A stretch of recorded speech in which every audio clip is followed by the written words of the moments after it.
ഈശോയിൽ ഏറ്റവും സ്നേഹമുള്ളവരെ, ജനുവരി 30 മംഗളവാർത്ത മാതാവ്. നമ്മൾ ഈ മാതാവിനെക്കുറിച്ച് കേൾക്കുകയും പ്രാർത്ഥിക്കുകയും ചെയ്യുമ്പോൾ ഒരു കാര്യം മനസ്സിലോർക്കാം.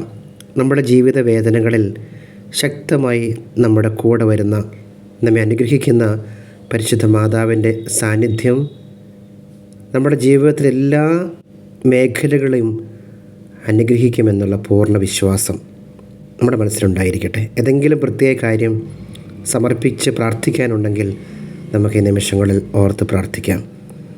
1822 ടിനോസ് ദ്വീപിലെ പെലഗിയ എന്ന പേരുള്ള ഒരു കന്യാസ്ത്രീക്ക് മാതാവിൻ്റെ അരുളപ്പാടുണ്ടാവുകയും അവിടെ അന്വേഷിച്ചാൽ മാതാവിൻ്റെ ഒരു തിരുസ്വരൂപം ലഭിക്കുമെന്നും ആ സ്ഥലത്തായിരിക്കും ഭാവിയിൽ പണി കഴിപ്പിക്കേണ്ട പള്ളിയുടെ സ്ഥാനമെന്നും പറയുകയുണ്ടായി.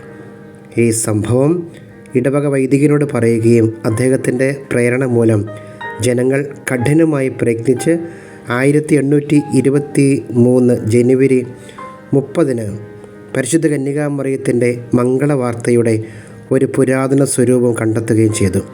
കഠിനമായ തണുപ്പിൻ്റെ അന്തരീക്ഷത്തെ വകവയ്ക്കാതെ വലിയ സന്തോഷത്തിൻ്റെ പള്ളി പണി കഴിപ്പിക്കുകയും അത്ഭുതരൂപം പ്രതിഷ്ഠിക്കുകയും എല്ലാ വർഷവും ഈ ദിവസം ധാരാളം തീർത്ഥാടകർ അവിടെ വന്ന് ഈ ദിവസം ആഘോഷിക്കുകയും ചെയ്യുന്നു.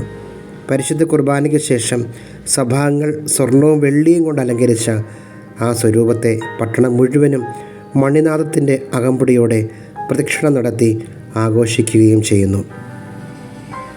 നമുക്ക് പ്രാർത്ഥിക്കാം. പരിശുദ്ധ അമ്മേ മാതാവേ, ഞങ്ങളുടെ ജീവിതത്തിൽ ഇടപെടണമേ.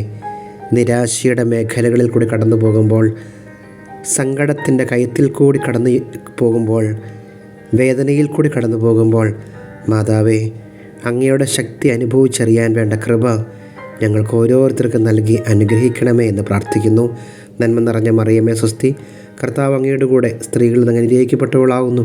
അങ്ങേ ഉദരത്തിൻ ഫലമായി ഈശോ അനുഗ്രഹിക്കപ്പെട്ടവനാകുന്നു.